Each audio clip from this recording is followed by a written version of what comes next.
Olá, você não está mais só. Este é o nosso canal Guia para Sobreviver ao Câncer. Se você está enfrentando o câncer, apoia alguém nessa jornada em busca da cura, ou ainda deseja promover a saúde e bem-estar por meio do conhecimento e da esperança, saiba que este canal foi feito para você. Hoje explicarei por que criei esse projeto e já trago 3 dicas práticas para você começar a aplicar ainda hoje. Vamos juntos? Há cerca de 1 ano e 7 meses, o câncer entrou na minha vida através da minha filha, então com somente 3 anos de idade. Cerca de 2 semanas antes do diagnóstico, estávamos minha família e eu viajando, hospedados no chalé em meio à natureza. Numa manhã, quando o orvalho ainda estava nas folhas de grama e a neblina ocupava os vales das montanhas, decidi sair com meu caçula para caminhar em uma trilha entre as árvores. Deixei minha esposa ainda na cama, mas minha filha estava desperta e me viu colocar a bolsa tipo canguru para carregar o irmão caçula. Sempre bem disposta, ela então me disse que queria entrar na piscina. Olhei de longe e vi a água cristalina e fria, com uma folha marrom no fundo, e então respondi que até que o sol esquentasse a água, ela poderia ficar sentada na escada na borda e molhar apenas os pés. E assim saí. E ao longo da minha caminhada, refletia sobre os desafios aparentemente intransponíveis da minha vida, em muitos aspectos, em uma conversa mental com Deus. Como sobressair profissionalmente? Como ser um bom marido e pai? E então pedi a Deus que me guiasse, que me colocasse em um propósito dele onde eu seria instrumento de algo maior. E ao fazer tal oração, não poderia nunca supor que tudo aconteceria tão rápido. Ao chegar ao chalé, percebi que minha esposa preparava o café da manhã das crianças e minha filha ainda estava sentada na escada da piscina. Me aproximei dela e então pude ver que, na água, o que eu tinha pensado ser uma folha marrom era na verdade um rato, e esse animal morto, mesmo sendo silvestre, poderia ter urinado em seus últimos instantes antes de se afogar, contaminando a água que a minha filha apreciava. A primeira coisa que fiz foi perguntar à dona do chalé se a água da piscina tinha concentração de cloro suficiente para eliminar a bactéria Leptospira. E ela, retirando o rato, me garantiu que sim, e que inclusive os netos também usavam regularmente a piscina. Contudo, a imagem daquele rato tão perto do pé da minha filha me assombrava, e recorri a uma consulta ao Google para saber quais sintomas esperar e em quanto tempo apareceriam.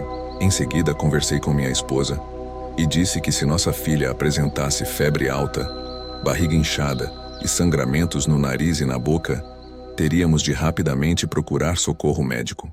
Após o nosso retorno ao lar, passados poucos dias, a febre alarmou as professoras da escolinha infantil e fomos convocados para buscá-la. Minha esposa então ligou para a pediatra, que era nossa amiga, e logo agendaram uma consulta presencial em seu consultório. Após a anamnese, a doutora tentou tranquilizar minha esposa dizendo que era mais provável se tratar de uma virose e receitou dipirona. Quando voltei do trabalho, minha esposa já tinha dado dipirona e a febre tinha sumido. Ela então se convenceu que não era nada, mas logo no dia seguinte, as professoras ligaram novamente por conta do estado febril de nossa criança. Pelo WhatsApp, minha esposa conversou com a pediatra novamente. Ela recomendou aplicar a dipirona e, se até o final de semana não tivesse resultado, que buscássemos o pronto-socorro do plano de saúde.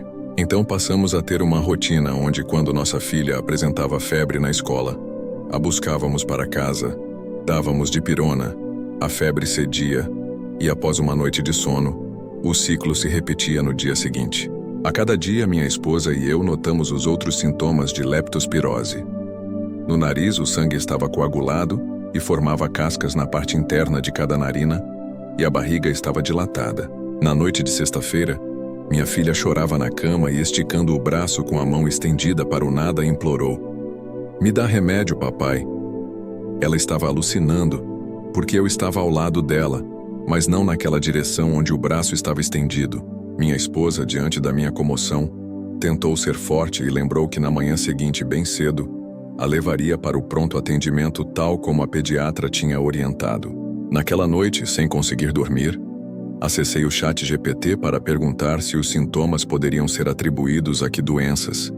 E além da leptospirose, uma pequena lista apareceu. Eu lia a lista enquanto minha família dormia. Comecei a pesquisar mais e mais sobre cada doença, incrédulo na gravidade de cada uma. Como minha esposa podia dormir calmamente diante de possibilidades tão graves? A resposta só poderia se dever a algum tipo de crença emocional na palavra dada da pediatra.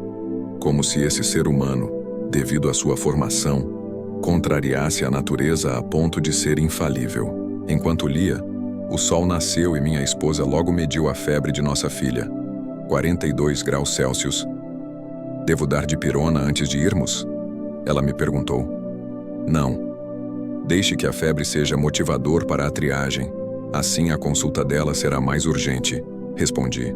Ela então se apressou e saíram, enquanto meu filho caçula e eu ficamos em casa. Cerca de meia hora depois, minha esposa me mandava uma foto delas no pronto-socorro, brincando e sorrindo juntas, enquanto aguardavam um exame de raio-x de pulmão. Aquilo me apavorou. Fui até minhas anotações e lá tinha uma orientação do Ministério da Saúde.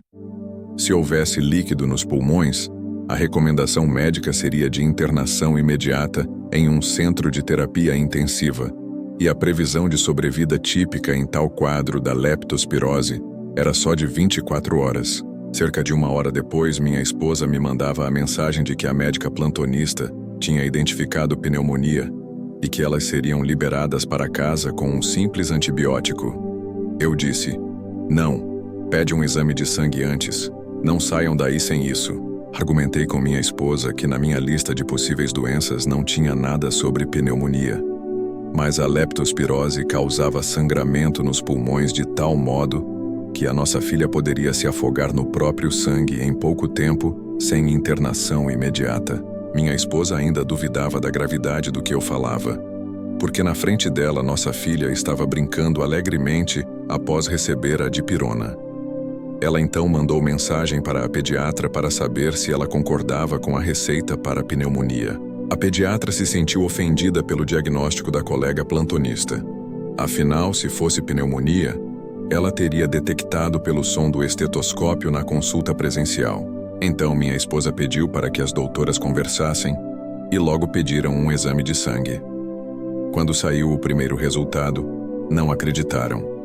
Pensaram ter sido impreciso devido a alguma falha de equipamentos laboratoriais.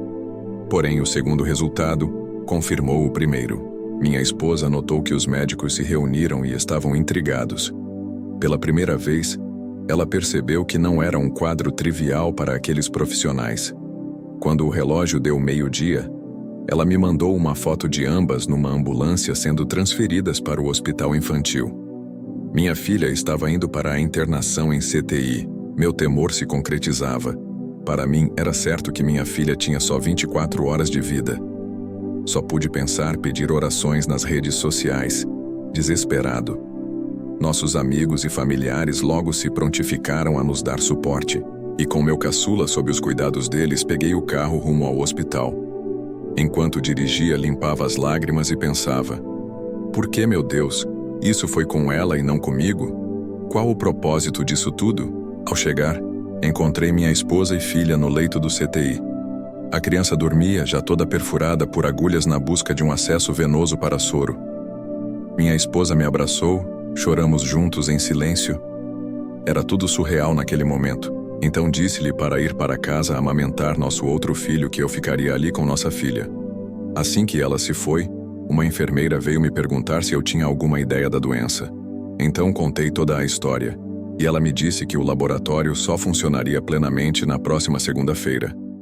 E assim sendo, não tinham como confirmar se era leptospirose. Contudo, por via das dúvidas, ministrariam antibióticos de amplo espectro por precaução. Assim que a enfermeira saiu do quarto, fiz uma oração. Foi então que uma voz veio à minha mente muito clara e disse: você preferirá que seja leucemia. Durante as 24 horas do domingo, fiquei em alerta aos sinais vitais do monitor. Cada bip que atrasava a tocar me apavorava, porque eu sabia que sem mais bips, sem mais batimentos do coração, a vida dela teria chegado ao final. E assim, toda vez que tinha um longo silêncio, eu orava repetindo: prefiro que seja leucemia. porque era uma doença da lista que lhe daria uma chance de sobreviver além daquelas 24 horas. E então os segundos intermináveis passaram e chegamos na segunda-feira e minha filha estava viva. Eu agradeci essa graça. Na tarde daquele dia, uma médica veio nos ver e disse que tivemos sorte, porque muitas crianças com leucemia morrem sem aviso por infecções e, graças aos antibióticos para a leptospirose, a causa da febre dela estava controlada e havia tratamento. Daquele momento em diante, percebi que eu deveria me tornar o guardião de minha filha. Aprendi ao longo do tratamento que pequenas ações no dia a dia aumentam muito as chances de sobrevivência e dão mais esperança para a cura. Depois de presenciar por tantas vezes o pranto de pais que tinham perdido seus filhos, decidi criar um espaço onde possamos compartilhar conhecimento real. Aqui, você encontrará dicas práticas e objetivas, histórias reais de quem venceu ou está enfrentando a doença e será parte de uma comunidade onde ninguém precisa se sentir só. E mais, mostrarei como você pode apoiar pesquisas sérias que promovem caminhos melhores para a cura. Então, aqui vai a primeira dica de hoje. Cuide da saúde emocional. Isso mesmo, permita que os sentimentos venham e aprimore-se com eles. Medite, ore, tente ouvir a voz que está dentro de você. Para a paciente ainda criança, contextualize o hospital com uma história lúdica, como estar numa aventura no mundo do mágico de Oz. A mente tem o poder de interpretar a realidade de boas formas. Use-a a favor da cura. Segunda dica: guardiões confiáveis. Guardião é o acompanhante do paciente, responsável por ele, que é capaz de debater com os médicos e então tomar decisões em seu lugar. Por exemplo, os pais são os responsáveis legais dos filhos, cuja idade legal ainda não foi alcançada, e são eles quem avaliam com os médicos qual linha terapêutica adotar. Eles alternam a presença com o paciente e atuam em sincronia, sempre vigilantes em busca de assegurar que o paciente está no caminho certo da cura. Em verdade, é vital que todo paciente conte com a presença reconfortante de alguém que confia. Dica 3.